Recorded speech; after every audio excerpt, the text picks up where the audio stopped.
Hello, day 44, Fat Girl Slim 365. I'm just sitting outside the co-op. I'm going to go in and grab something for dinner before I head home.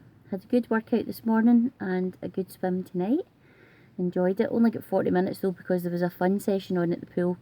And if for those of you who don't know what a fun session is, it doesn't sound like fun for adults. It's basically a large amount of screaming small children who've clearly been fed far too much sugar, all going crazy in the water with inflatables. But they seem to enjoy it.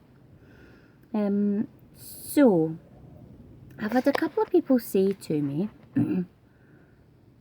because if you watch my very first video or read the blog on my very first video, it tells you that I hope to be able to save, beg or borrow enough money to get a gastric band when I'm about halfway through my weight loss.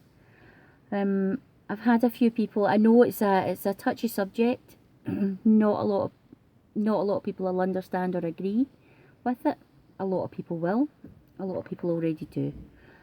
But it's something that I've known that I've wanted and needed for over 9 years. But the NHS won't give me it because I'm not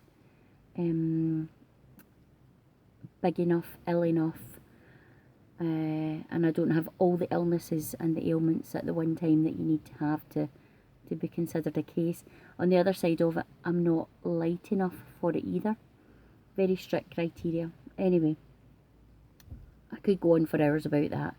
However, when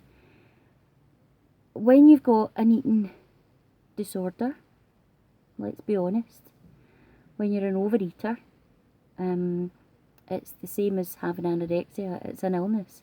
It's something that you cannot control. You can control it for a short period of time, but not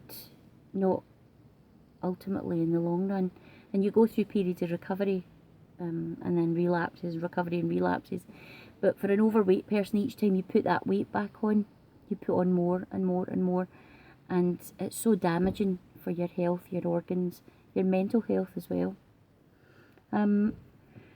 So it's been proven statistically, I've been told by NHS doctors and independent consultants, that people like me who have been obese for their whole adult lives, since I was 13 even, I've been obese, and now laterally I've been morbidly obese, super morbidly obese, according to my weight and height range. I will not be able to lose this weight and keep it off long term without some kind of surgical intervention. As I said, I know that some people will disagree with that, and some people have been very successful, but I would guarantee that those people have not had 30 odd years of being a yo-yo dieter and have not spent all of their lives being obese and dealing with that. Anyway, I'm going on far too long, but the point of it was that don't judge me for it. Don't judge me for knowing that this is the solution for me. I want to get fit and healthier before I have the operation, but I want to have the gastric band so that when I get to the point where I am slim or slimmer, I'm never going to be thin, where I get to the point where I am slimmer and healthier, that I can stay there. I've still not had a family, and I desperately want to have a baby, and my weight is one of the things that stops me from doing that, whether it's because it stops me finding a partner or whether it's because I've never fallen pregnant, for whatever reason. So anyway, that was all very deep, but it was just to explain the reasons why I feel that surgery is the ultimate thing that's going to be a tool along with this challenge and change of lifestyle forever, that's going to get me where I need to be and let me stay there. Okay, thanks for listening. You're probably switched off, you're all bored, but thanks very much. Okay, bye.